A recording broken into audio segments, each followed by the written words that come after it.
Yo, it's your boy Jay Boogie back with another video today. Make sure you guys don't forget to press that like button on this TikTok if you're watching this from TikTok.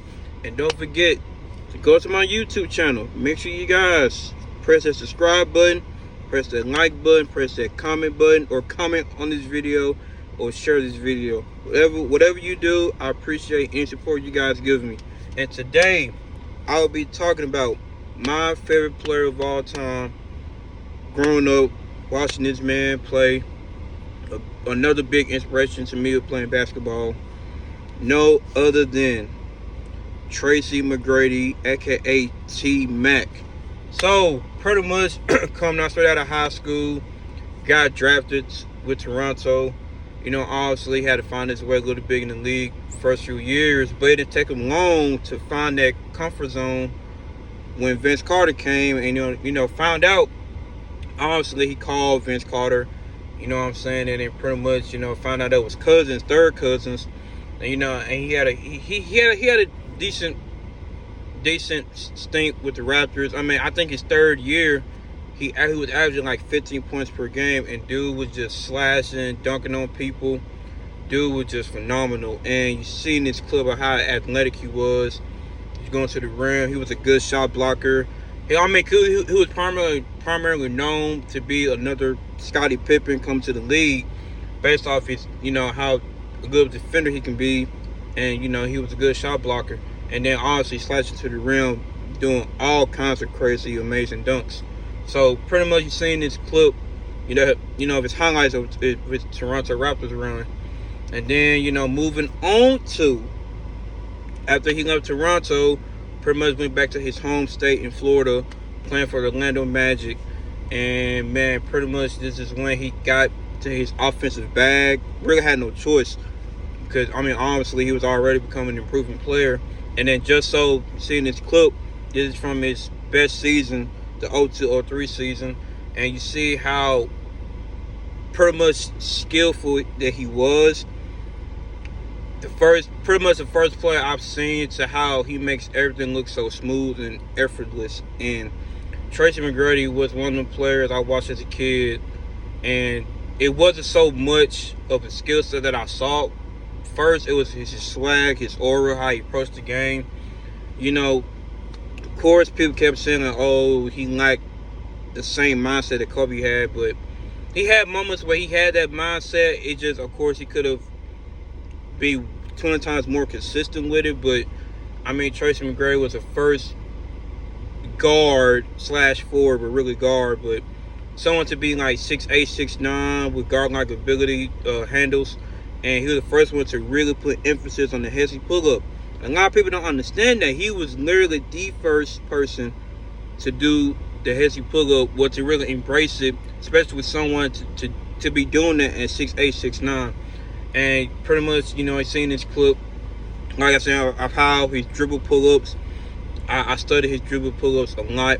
His dribble pull-ups was out this world. The mid-range scoring, the ability to get to the rim, the acrobatic finishes.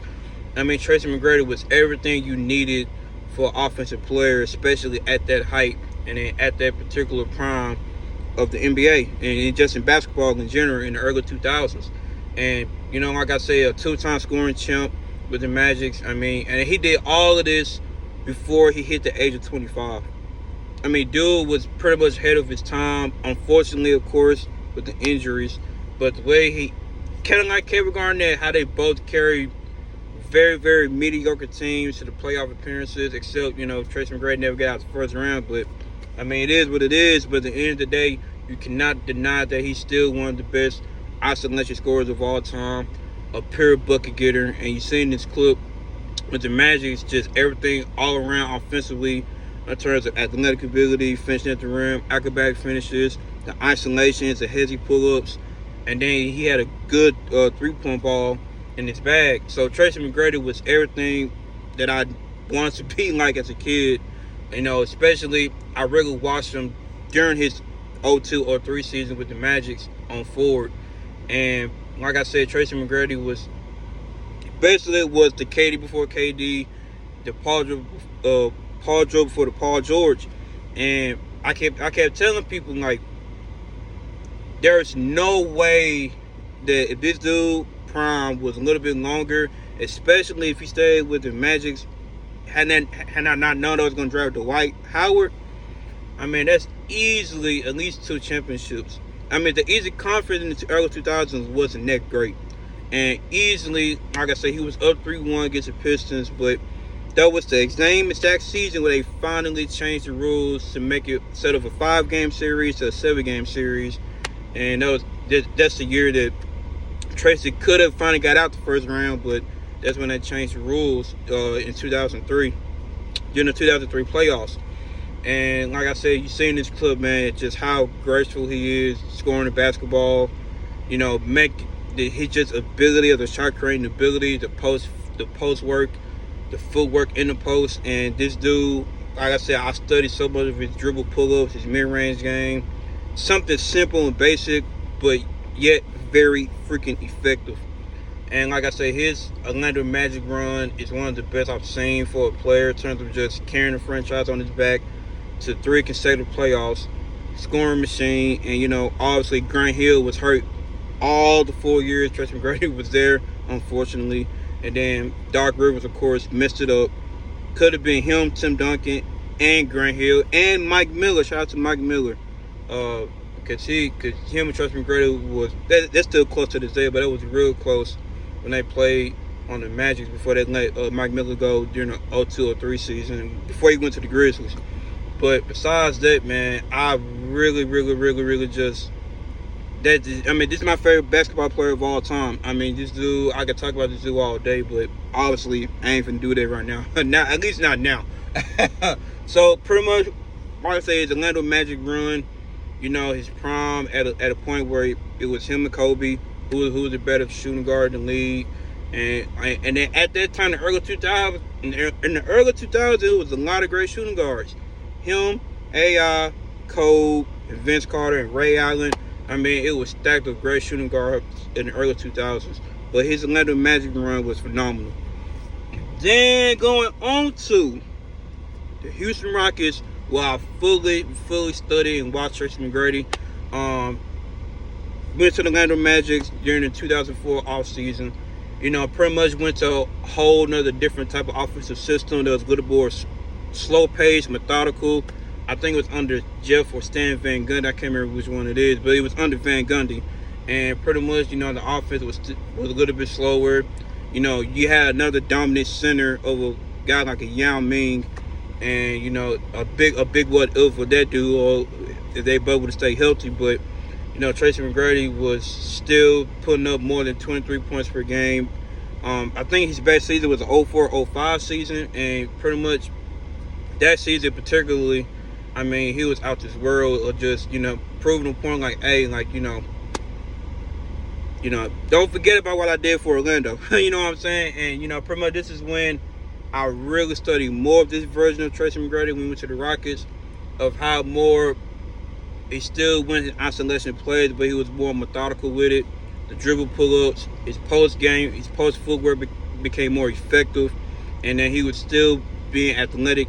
You know, before he really started having injuries, the next 2 seasons, you know, with the Houston Rockets. But this season, I mean, seeing this clip, I mean, dude, a great tough shot maker. I mean, everything that he did that I watched him growing up, still to this day, I watch his highlights. It's phenomenal, because you look at the KDs and the Paul George, you have to look at Tracy McGrady first. And people don't understand that, but I'm like, everything that KD doing might be more effective, but he pretty much had to watch Tracy McGrady. You look at Paul George offensive game, Tracy McGrady. Jaylen Brown offensive game has improved. Guess who worked out with Jaylen Brown? Tracy McGrady. So, like, Tracy McGrady was, I mean, like I said, man, it's, like I said, you seen this clip, you just see how all-around pure scorer he is, especially when getting his bag in the mid-range, the pull-up threes. You can't block his jump shot, because sometimes he would jump super high, and there's nothing you can do about it. Had a good form, a smooth release. Everything about his game was just smooth. It was effortless. He was just naturally that gifted. And pretty much, like I said, with Tracy McGrady, you know, like I said, unfortunately, he was just hit the injuries at the wrong time of his career, especially at the middle of his prime. And like I said, he's one of the biggest what-if players of all time.